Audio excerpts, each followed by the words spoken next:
अस्सलाम वालेकुम एवरीवन, कैसे हैं आप? आई होप आप ठीक होंगे इंशाल्लाह। आज मैं आपके लिए लाई हूँ रेस्टोरेंट स्टाइल मटन कढ़ाई की एक शानदार, मज़ेदार और आसान रेसिपी। जी हाँ, जो कढ़ाई गोश्त हम होटलों में जाकर महंगे दामों खरीदते हैं, आज वही कढ़ाई गोश्त हम घर पर बनाएंगे, वो भी देसी मसालों के साथ और कम खर्च में। चलिए फिर बनाते हैं कढ़ाई गोश्त। वो भी मैं बनाऊंगी कुकर में ताकि झटपट बन के हो जाए रेडी। यहाँ पर मैंने लिया है हाफ केजी बकरे का गोश्त, जिसे हम मटन भी कहते हैं, और इसे हम कुकर में डाल देते हैं। और ये मिक्स बोटी है। अगर आपके पास मटन गोश्त नहीं है तो ये बीफ से भी आप कढ़ाई बना सकते हैं, बहुत मज़े की बीफ से भी बनेगी। सारा गोश्त हमने कुकर में ऐड कर दिया। अब इसमें शामिल कर देते हैं एक बड़ा प्याज रफली काट के, और 6 से 7 जवे लहसुन के शामिल कर देते हैं। मैं इसे साबुत ही शामिल करूँगी। एक आधा खाने का चम्मच इसमें अदरक का पेस्ट शामिल कर देते हैं। 1 टीस्पून लाल मिर्च पाउडर, हाफ टी स्पून हल्दी पाउडर और 1 टीस्पून शामिल कर देंगे नमक का, और नमक आप अपने टेस्ट के हिसाब से कम या ज़्यादा कर सकते हैं। अब इसमें शामिल करते हैं कुछ खड़े मसाले, जिसमें हैं 6 से 7 मोट काली मिर्च और 2 दालचीनी के टुकड़े और थोड़ा सा ज़ीरा। इनको भी गोश्त के साथ शामिल कर देंगे, इससे बहुत ज़बरदस्त सी दालचीनी की खुशबू आएगी। और इसमें शामिल कर देते हैं 1 गिलास पानी का। इसे मैं कुकर में बना रही हूँ, इसलिए इसमें थोड़ा पानी जाएगा।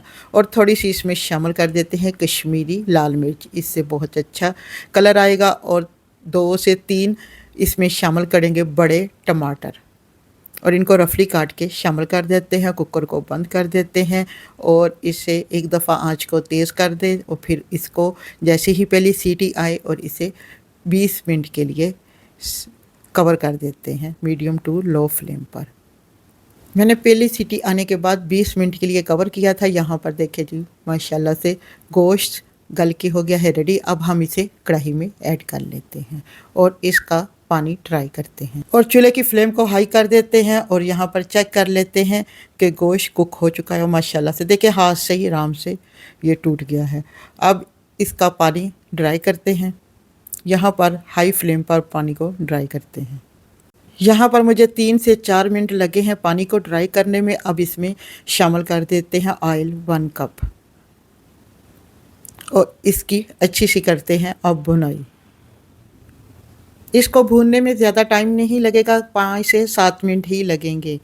जी एवरीवन, आप कौन से कंट्री और कौन सी सिटी से मेरी वीडियो को वॉच कर रहे हैं, कमेंट्स बॉक्स में ज़रूर बताया करें। अपने सिटी का नाम मेंशन किया करें। यहाँ पर कढ़ाई गोश्त बन के हो रहा है रेडी। यहाँ पर इसकी हो गई है अच्छी सी भुनाई, और मुझे 7 मिनट लगे हैं इसको भूनने में। मीडियम टू लो फ्लेम पर मैंने इसकी भुनाई की है। और लास्ट में इसमें डालेंगे हाफ़ कटोरी दही की। दही से बहुत अच्छा टेस्ट आएगा, क्योंकि इसे हमेशा दही को जब डाल के भूनते हैं तो बिल्कुल लास्ट में ही भूनते हैं। अब इसमें मैंने हाफ़ कटोरी शामिल कर दी है दही, और वो मैंने फेंट के शामिल किया है, और इसकी भुनाई करते हैं। साथ साथ इसमें कुछ मसाले भी ऐड करते हैं, जिसमें जाएगा सबसे पहले सबूत धनिया, और इसे मैंने धो के काट के इसमें ऐड कर दिया है।